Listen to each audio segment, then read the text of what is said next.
من لم یقرأ بفاتحۃ الکتاب، جو شخص نماز میں سورہ فاتحہ نہیں پڑھتا، فصلاته خداج خداج خداج، اس کی نماز ناقص ہے ناقص ہے ناقص ہے، اللہ کے ہاں قابل قبول نہیں ہے۔ اتنی تاکید فرمائی۔ کسی اور جگہ سے تلاوت کریں، کہیں سے بھی کر لیں، نماز ہو جائے گی، لیکن پہلے سورہ فاتحہ ضروری ہے۔ یہ بھی اس حدیث میں حضرت ابو ہریرہ رضی اللہ تعالیٰ عنہ اس حدیث کے راوی ہیں۔ کسی نے عرض کیا کہ اے ابو ہریرہ، اگر ہم امام کے پیچھے ہوں تو کیا کریں؟ تو حضرت ابو ہریرہ نے فرمایا اقرأ بہا فی نفسک، پھر اپنے دل میں پڑھو اس کو۔ تو یہاں میں ایک فقہی مسئلہ بیان کر دیتا ہوں۔ یہ سورہ فاتحہ کے جو موٹے موٹے چند ایک فضائل تھے وہ تو میں نے بیان کر دیے۔ اب یہاں ایک فقہی مسئلہ کہ سورہ فاتحہ کا نماز میں پڑھنے میں حکم کیا ہے۔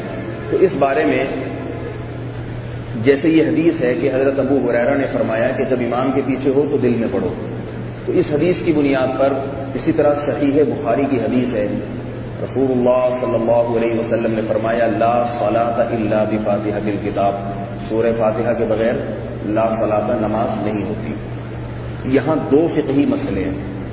ایک یہ کہ اگر سورہ فاتحہ کسی نماز میں نہ پڑھی جائے، چاہے منفرد ہو یا امام ہو، یعنی سرے سے فاتحہ کے بغیر نماز ہو، تو کیا سرے سے نماز ہی نہیں ہوگی یا ہو تو جائے گی مگر گناہ ہوگا؟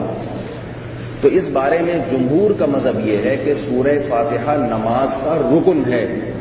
اگر نماز میں آپ نے سورہ فاتحہ چھوڑ دی تو سجدہ سہو کرنے سے بھی نماز ادا نہیں ہے، رکن چھوٹ گیا۔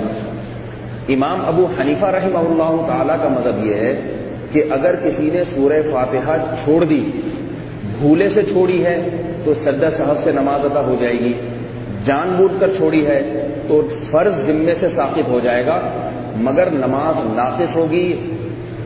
اور یعنی ناقص نماز کا مطلب جیسی نماز اللہ نے واجب کی تھی آپ نے اس طرح سے ادا نہیں کی، لہذا اس کو کامل کرنے کے لیے ضروری ہے کہ نماز دوبارہ پڑھی جائے۔ جان کر چھوڑی ہے تو نماز واجب الاعادہ ہے، فرض ذمے سے ساقط ہو گیا۔ نماز چھوڑنے کا جو گناہ ہے وہ نہیں ہوگا، لیکن نماز کو ناقص کرنے کا گناہ ہوگا، اور ناقص کرنے کے گناہ کی تلافی کیسے ممکن ہوگی؟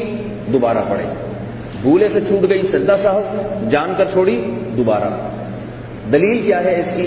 امام ابو حنیفہ کی دلیل یہ ہے کہ پہلی بات حدیث میں آتا ہے کہ جس شخص کی سورہ فاتحہ چھوٹ جائے، حدیث میں آتا ہے فصلاتها خداج، اس کی نماز ناقص ہے۔ تو ناقص کا لفظ بتا رہا ہے کہ فی نفسی ہی نماز ہو جائے گی مگر ہوگی ناقص۔ ناقص تو اسے کہتے ہیں نا کہ کسی شے کا وجود تو ہو مگر اس میں نقص و عیب ہو۔ ہم کہتے ہیں بھئی تمہارے کپڑے ناقص ہیں، مطلب کپڑے تو ہیں نا،